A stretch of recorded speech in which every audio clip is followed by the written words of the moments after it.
Just when everybody was getting a little weary of the post-war years, the winter snows of 1949 gave way to the loveliest summer of the half-century. This meant a bumper year for sports of all kinds. Many have already been on your television screens thanks to our outside broadcast units and to television newsreel. But as everybody seems to be looking back this January, we thought we'd show you again some of the best newsreel sports pictures. You, in this case, meaning particularly children. And if there are any parents looking over your shoulder, remind them, will you, that it's never too early to start their children at sport. Early in 1949, at the International Ski Championships organised in Norway, competitors from all over the world gathered together amid this lovely scenery to show on the Holmenkollen run some of the world's best skiing. And this is it.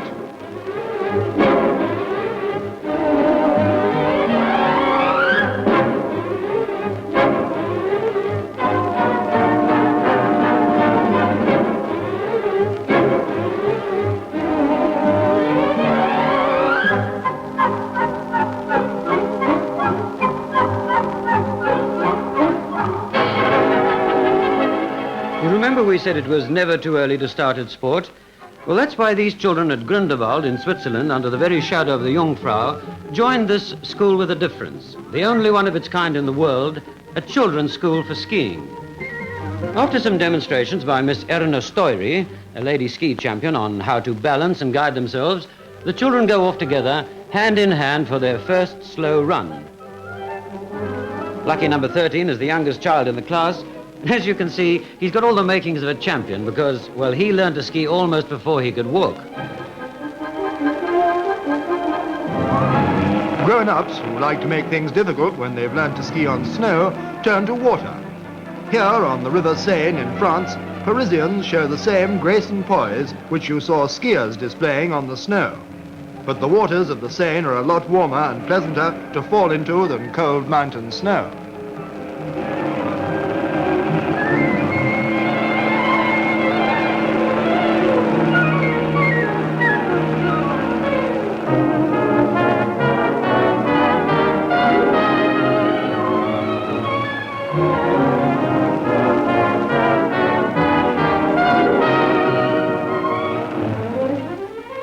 On the other side of the world, at the Glen Martin Lagoon in the United States, these girls strapped on their water skis to take part in the American Jumping Championships.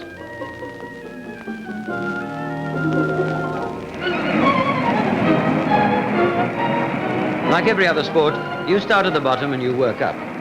When you can walk on the water, you progress like these champions until you're able to be pulled backwards by your foot, and until you reach the stage when you can jump over tow ropes without getting tangled.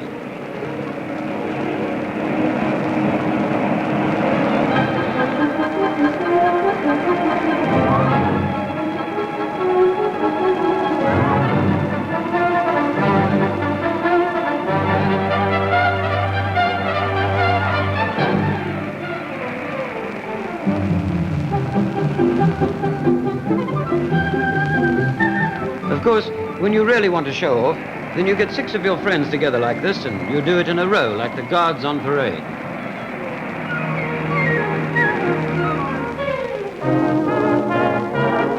Still sticking to water sports, let's go back to the championship races of the Amateur Swimming Association, which were held at Derby.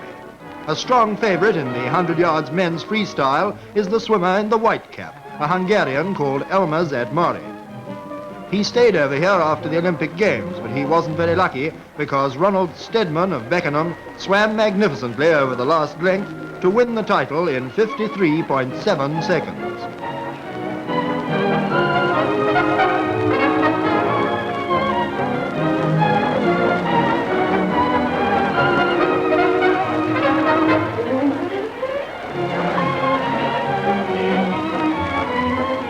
Back over the Atlantic again to Nassau in the Bahamas. There, these holidaymakers show off with a series of magnificent stunt dives from the diving board.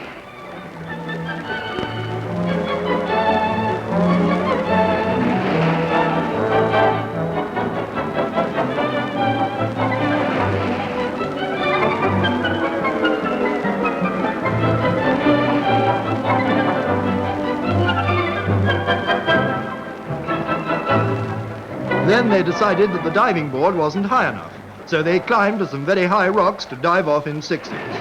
These towering cliffs make diving boards from which only the most daring swimmers can hurl themselves to cut into the sparkling blue and green waters below.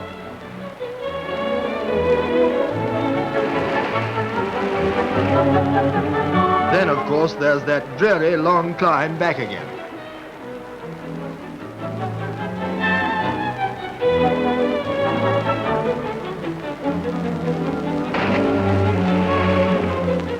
Last summer, 17-year-old Shirley May France from the little town of Somerset in Massachusetts certainly believed that you're never too young to go in for a big sport in a big way.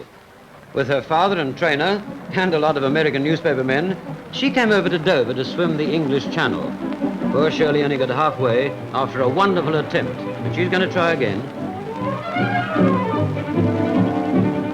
On the other hand, you'll remember how a young Yorkshire schoolboy, Phillip Mickman, went to Dover with only his father and a trainer, and at his second attempt he swam the Channel, the youngest ever to do so.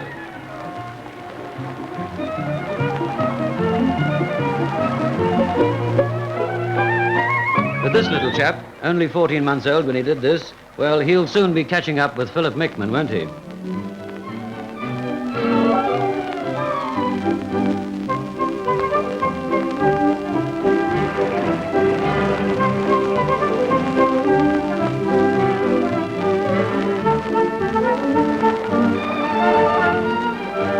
Last year, in the closest varsity boat race finish ever, Cambridge beat Oxford by about the breadth of an oar.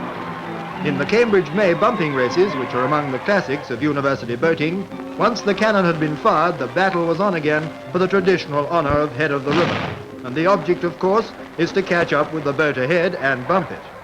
Last year, the final honour, head of the river, went to Clare College, and by tradition, a sprig of willow pulled from the bank decorates the winners. To most of us, the Henley Royal Regatta means English high summer, and last year fashionably dressed crowds assembled once again to watch these races.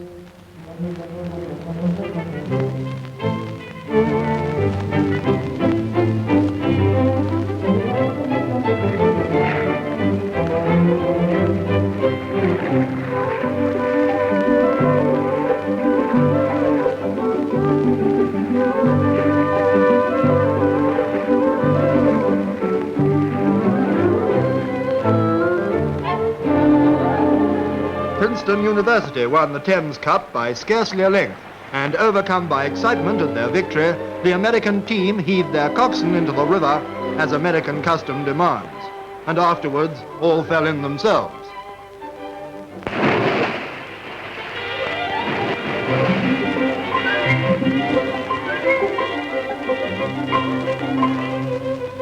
One of the greatest tests of seamanship in ocean racing is the Fastnet race, sailed over a course of 600 miles. Starting from Cowes, the yachts head out to sea past the Needles bound for the Scilly Isles. From here they make for the Fastnet Rock. After rounding the rock, those yachts still in the race head off on the last leg of the finishing line at Plymouth, some 200 miles away.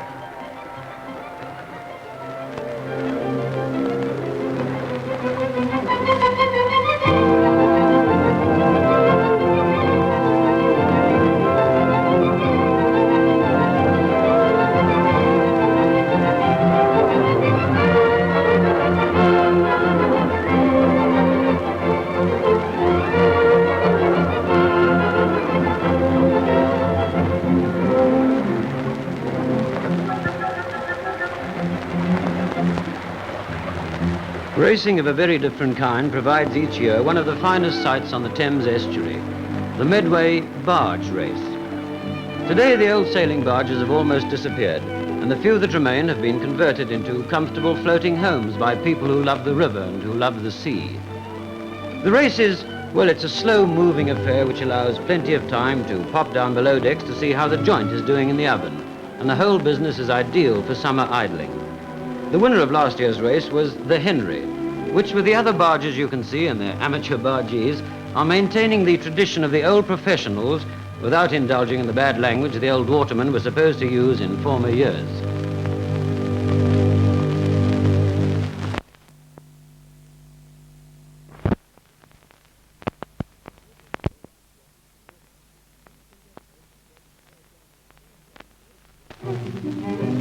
Not everybody likes yachting on water, and these competitors in Devon's first annual sand yachting race at Westward Ho are typical of a sport that is now getting, in Britain, a firm grip on public imagination. In anything from homemade contraptions to expensive commercial machines, sand yachtsmen today reach as much as 50 miles an hour in a good wind.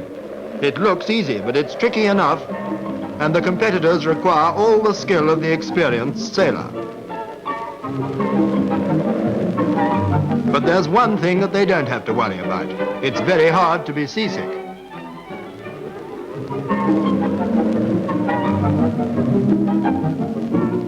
"1949 provided a tremendous comeback for big-time motor racing. 110,000 people at the International Trophy meeting at Silverstone last year got a thrill a minute when they watched the latest racing cars straight off the assembly line compete in a race of an hour's duration around the 3-mile track. The highlight of the day's racing was the International Grand Prix, in which 29 competitors took part. Number 6, driven by Bob Gerard, was well up with the leaders at the beginning and a favourite for first place, as indeed was Prince Bera in his Maserati, number 15. Nearing the last lap, the Italian team began to increase their lead with their crack driver, Alberto Ascari, out in front, and he went on to win at an average speed of more than 89 miles an hour and received the cup from group captain Max Aitken.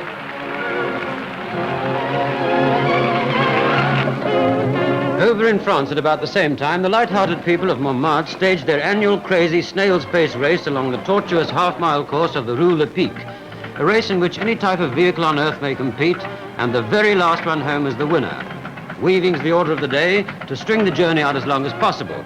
The youngest competitor, 6 years old, came along in his pedal car. This ancient taxi managed to get along under its own steam, but it hadn't a chance against a tractor which was churning along slowly at about 3 miles a day. The one strict rule is that vehicles are disqualified once their wheels actually stop going round. Well, that's why this pony arrived first, looking slightly dispirited, to stand by for a couple of hours and wait for the winner. In Lyon, in commemoration of the 1898 road race from Paris to Marseille, French veteran cars, engines gasping, lamps shaking, and wooden wheels rattling, went through their paces almost in defiance of the principles of the internal combustion engine. Taxis from an era when taximeters hadn't been thought of raced at breakneck speed to keep up with the motorized column. Many a breakdown was cured on the spot by a shake in the right place or a swift kick at a petrol tank hidden away amidships.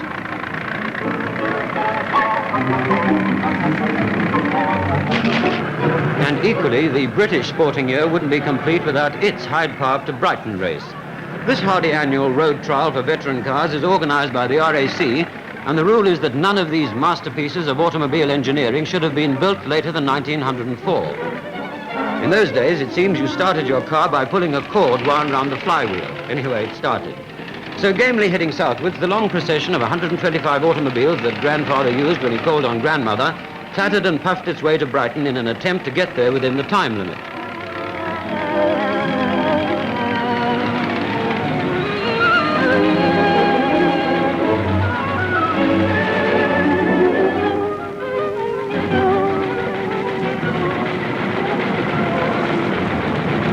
Not quite all of the veterans made it, but those that did lined up along the promenade at Brighton to think back on the days when the speed limit was 4 miles an hour and to reflect that old soldiers never die.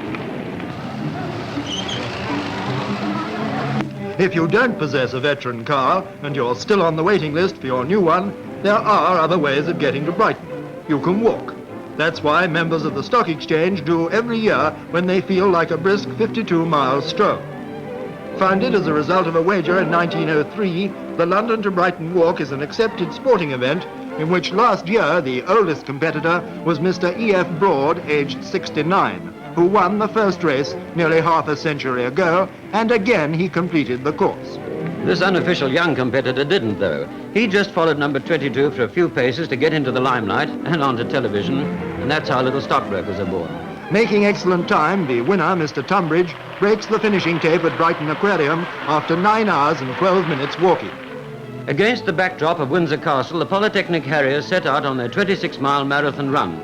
Last year, Princess Elizabeth started the race, and no sooner had the pistol shot rung out and scores of runners were jostling for position.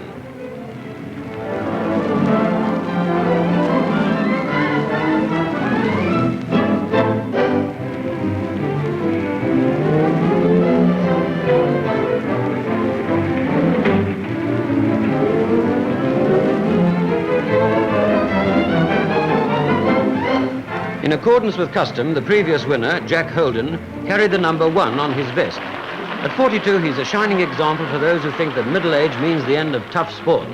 In 1949, he won again. The first international moto-cross race to be held in Britain gets off to a flying, if rather dusty, start at Brands Hatch Stadium in Kent.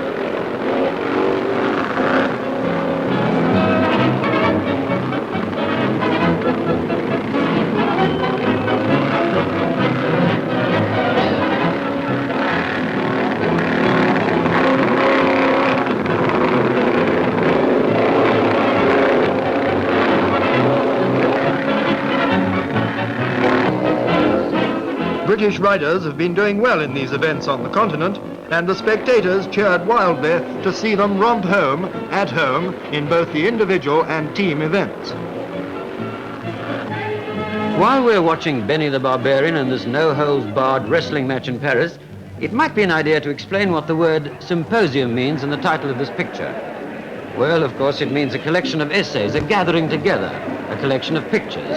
It also means a celebration. And it seems that in ancient Greece it meant a banquet in which perhaps sooner or later some of the guests behaved rather like Benny the Barbarian.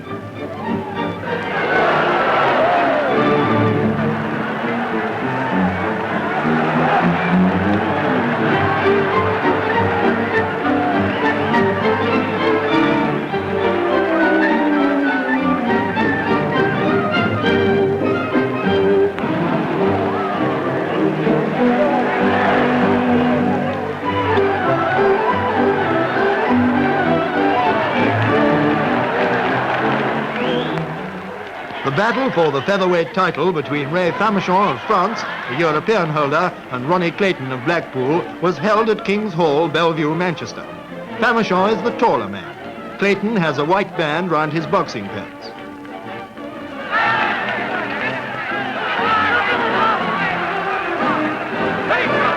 Famechon attacked throughout, particularly with his left hand, and had Clayton on the ropes time and again. The Frenchman was on top throughout, and nothing that Clayton could do made any difference to the outcome.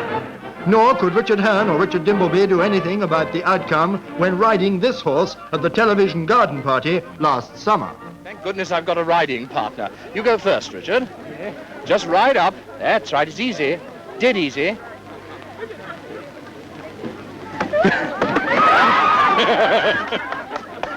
Right, now, if I can hand over this microphone to someone, I'm going to try. Goodbye.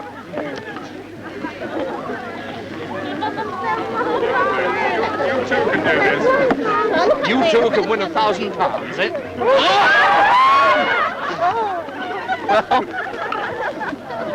But hunting horses are better mannered, as can be seen at this special meet of the South Devon hounds near Dawlish. The object was to teach the children, too, the good manners which are traditional in the hunting field. And perhaps the hounds came along as well to see whether there weren't a few tips on etiquette that they could pick up. Watching these children walking their horses through the narrow Devonshire lanes, it looks as though they have learnt the first part of their lesson. They treat the farmers' gates with respect, and they're being so polite to one another it almost looks too good to be true.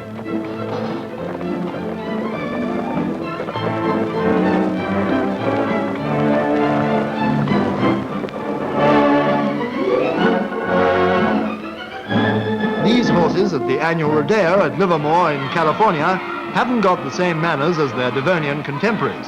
They are untamed broncos, and their definite object is to get rid of their riders as quickly as possible. The result is nearly always the same, a toss into the dusty arena. But every now and then, even one of these wild Mustangs meets his match.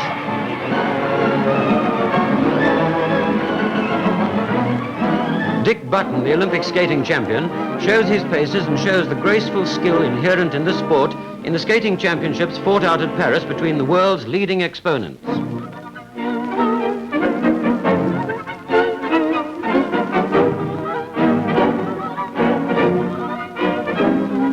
Dick easily retained his title and received a great ovation from the crowd, as well as the trophy which goes to the winner.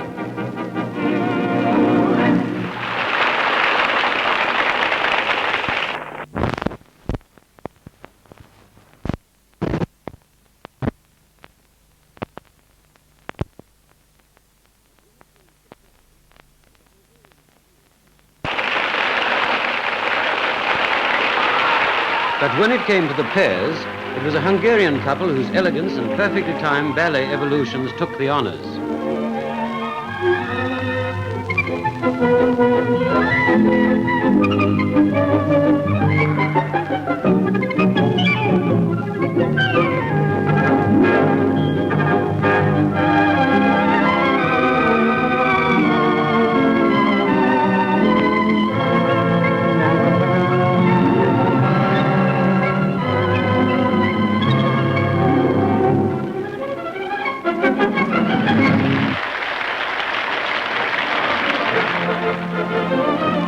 Also in Paris, bow and arrow experts from 8 nations took part in the World's Archery Championships.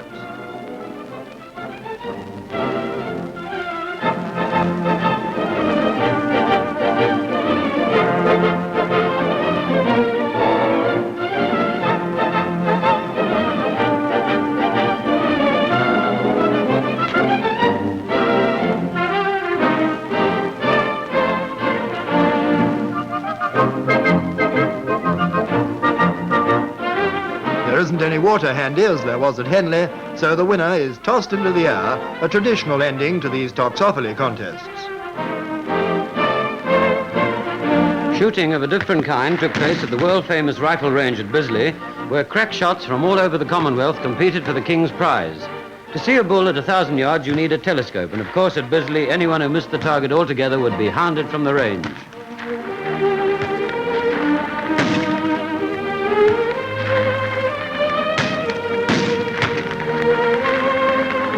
Last year's winner was Captain Brooks of West Wickham.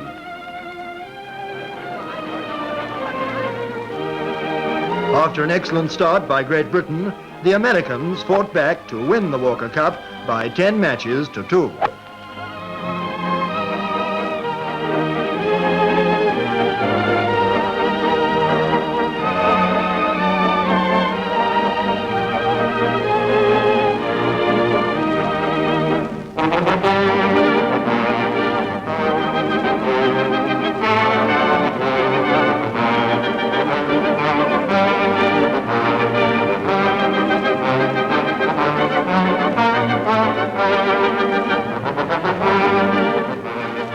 Pigeon racing in 1949 soared to great heights. The birds are taken in their baskets to the station from which the race is to start, and there they are released. This particular race was from Berwick Station to London, a matter of some 300 miles. Unspoken thought, what a lovely pigeon pie a chap can't get his paws on.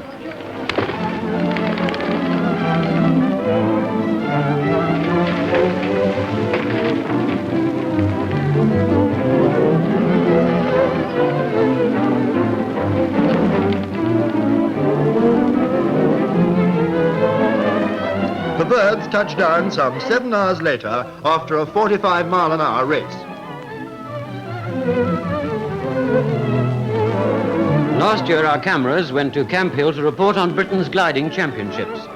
A hazy and a windless day restricted flying, and only a quarter of the competitors launched were able to gain sufficient altitude for their cross-country journey. To these enthusiasts, or glider men, this is the only worthwhile sport in the world.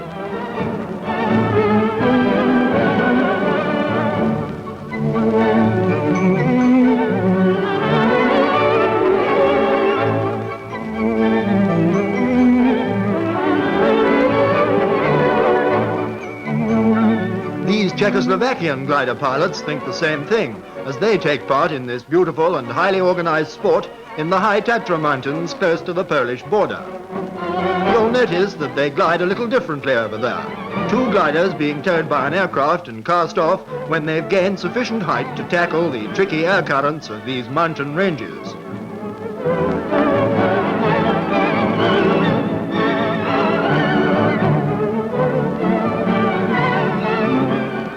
You can't even keep the small fry out of speedway racing. After a rather shaky fanfare on a boys' brigade bugle, the daredevil speedway riders of Hanworth wheel their machines into the arena for their league battle against the Tooting Tigers.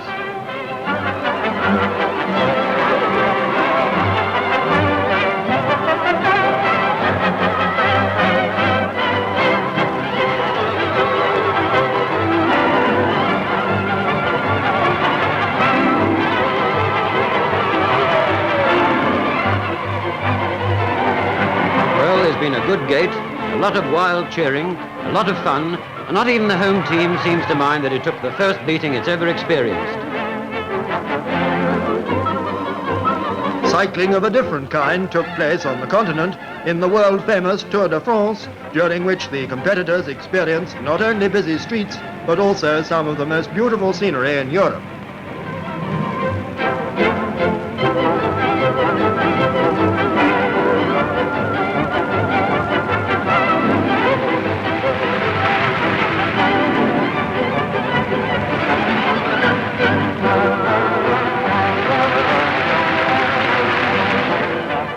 During the year, the young idea in tennis blossomed at Frinton in the junior tennis tournament which is held there each August. More than 160 competitors turned up, their ages ranging between 8 and 16 years, and I think we can expect to see some of them at Wimbledon one day.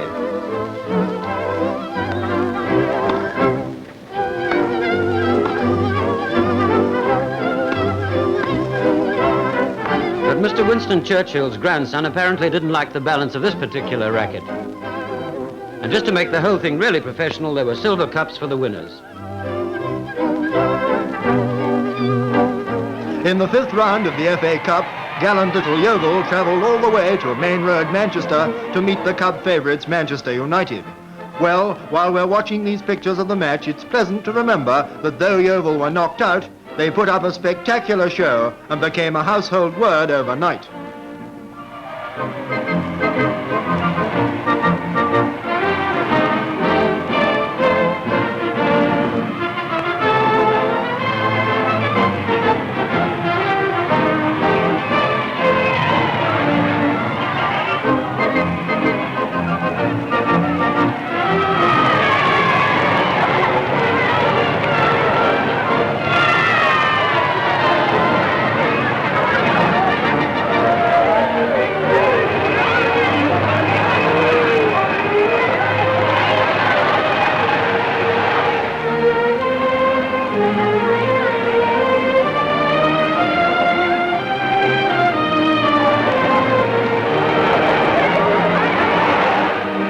Anyway, it was too long a journey for Yeovil, the one-time giant killers, to reach Wembley, where, as you may remember, our outside broadcast cameras showed you Wolverhampton Wanderers winning the Cup by beating Leicester City.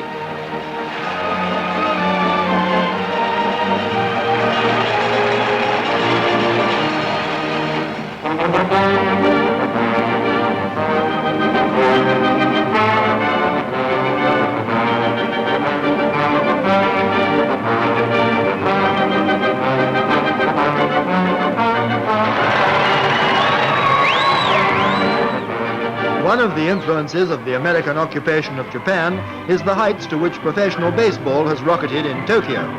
Here in the capital, former college players are adopting at least part of the American way of life before audiences almost as critical as those who watch the Brooklyn Dodgers in America.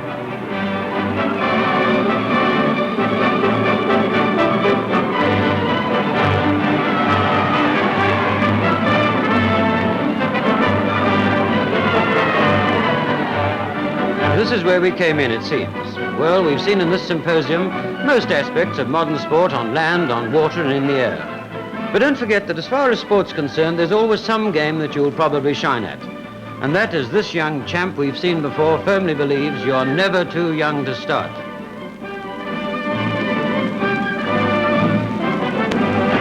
Do you see what I mean?